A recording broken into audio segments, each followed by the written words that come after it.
So, sex and the African man, and consent, culture, patriarchy, and pleasure. So, let's start with consent. How did you learn about it? When was the first time you heard the word? Consent in respect to sex is something that was relatively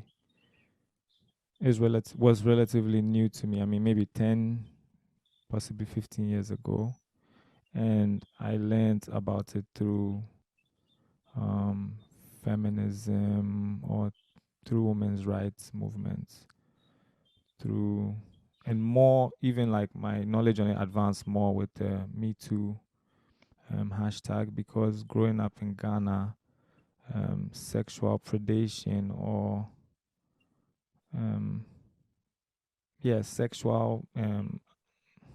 sexual predation or what's sexual abuse or touching women without consent was kind of admired in the societies. Like, you're a real man if you can force a woman to do something. Um, yeah, So, so it's kind of new. I learned it a bit late in my life. I had no concept of consent in regards to a woman's body. I knew consent in regards to not stealing people's things, but not in regards to a woman's body. I mean, amongst teenagers, um, it was kind of common practice to be teased if you were hanging out with a woman of the opposite sex and you did not force yourself in a way to get some kind of sexual pleasure. I was kind of in this mind state till my early 20s. I would see, let's say I'm coming to buy Kelewele at the Kelewele seller's stand, and some guys are around there about to also buy Kelewele. And most often, they would make verbal sexual comments, advances, sometimes slap the women on their bums or hold them or pull them around and have some kind of sexual harassing touches, sexual and touch them, sexually, just in front of me. And I would know that these are not people that are already intimate.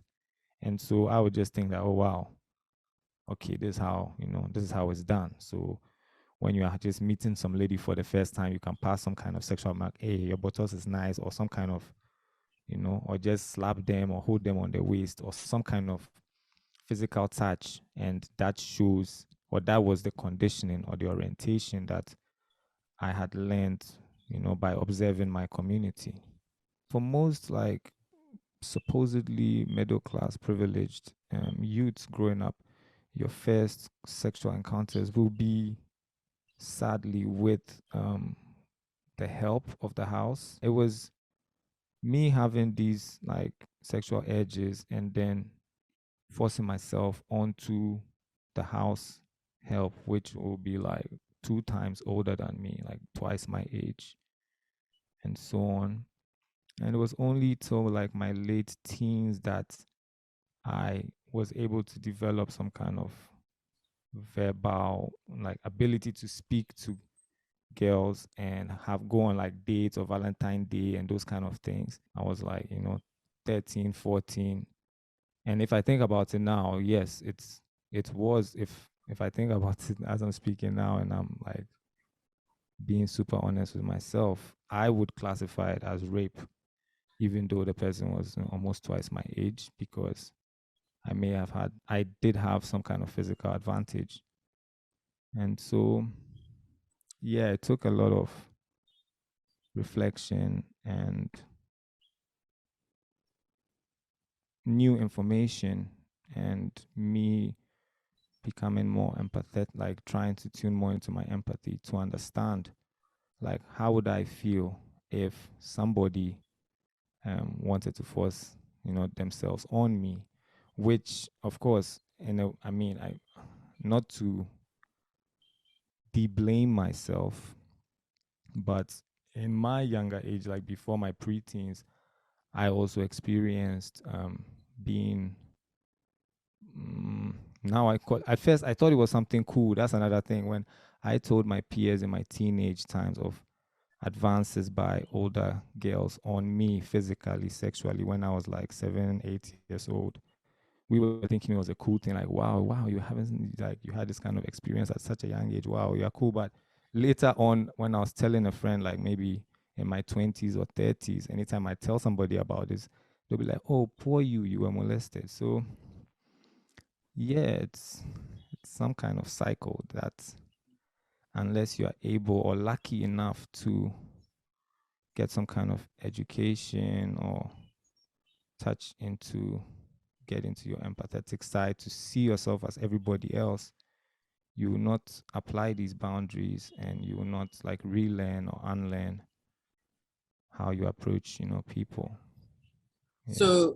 So talk about when it changes. So you have what you would describe as an experience that is more consensual. In other words, you like that other person likes you, and you both Mhm. want to have sexual experience, an intimate experience. Mhm. How does what happened when you're younger?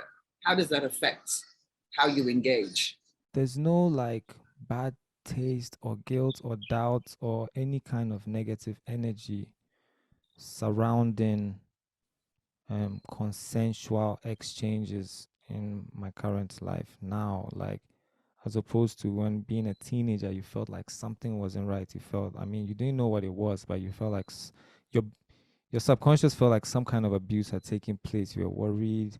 You were kind of shy of seeing the person the next day, and so on. Whereas now is like when you have some kind of sexual interaction with someone and it's consensual, and like you wake up in the morning, you guys are chatting, the day, life is just going on, all the energy is uplifting and positive.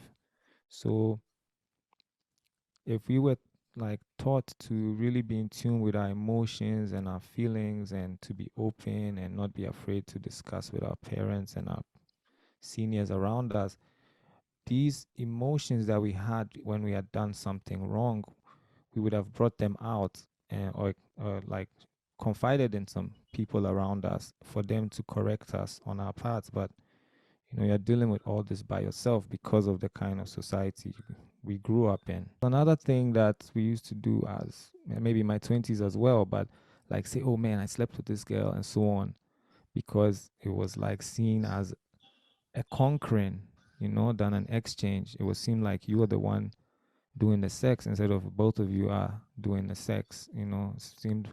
So they were more conquestual, if there's such a word. And then you had a few friends who you would say these kind of things to. How did you learn about pleasure as you got more mature? I learned about pleasure from different um, people I had sexual encounters with, because some of them were brave enough or had been raised in different environments to where they were very expressive of what they liked, what they didn't like, what I should do, what I shouldn't do. And I was also in a transition where I was trying to shove my ego as far down as possible, or explode my, I don't know, it's like. And so I would this is not my favorite word, but humble myself to absorb all this information and use it to update my systems, basically. So I know that it's a two-sided exchange, and we should be concerned about each other's pleasures and discomforts to get the most beautiful experience out of each other. How do you think patriarchy impacted how you saw yourself sexually as a man? First of all, I always felt like my my penis size was not where I wanted it to be, because patriarchy made me feel like you have to have this kind of penis that would really like damage the insides of a woman or person that I'm having sexual exchange with. And I mean, at that time, it wasn't exchange in my mind. Patriarchy made me feel like I needed to own the person, to where if I am having some sexual intimacy with a person, nobody else has the right. So it made me feel this kind of, it made me turn people into property in my mind. Patriarchy made me not express any kind of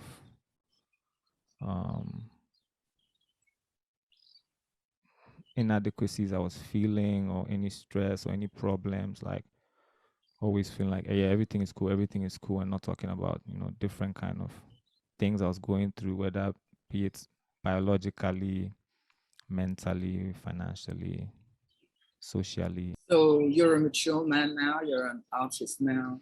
When Maturing. maturing, continuing to mature. Yeah. I feel I Um, am. when you look back, knowing what you know now, knowing how you think about some of the pain you might have caused, some of your own discomfort at how you were treated. Looking back now, what would you tell your 13, 14-year-old self as a boy? What would you tell that person about consent, about sex, and about pleasure? Sex, first of all, is not something you should be engaging in with somebody else if you're not going to do it safely, and you're not ready for the responsibility that may come with it. You have to be sure that the person you're about to have this exchange with is also in favor, or is like agrees to what you are suggesting takes place, or wants it to happen. You are not taking something from the person, you are giving the person an experience, and they are also giving you an experience. So do not devalue the person in your mind after this exchange has taken place. This is actually a symptom of religion and virginity culture and purity culture. There's nothing sinful or dirty about two human beings consensually, having sex or exchanging these energies.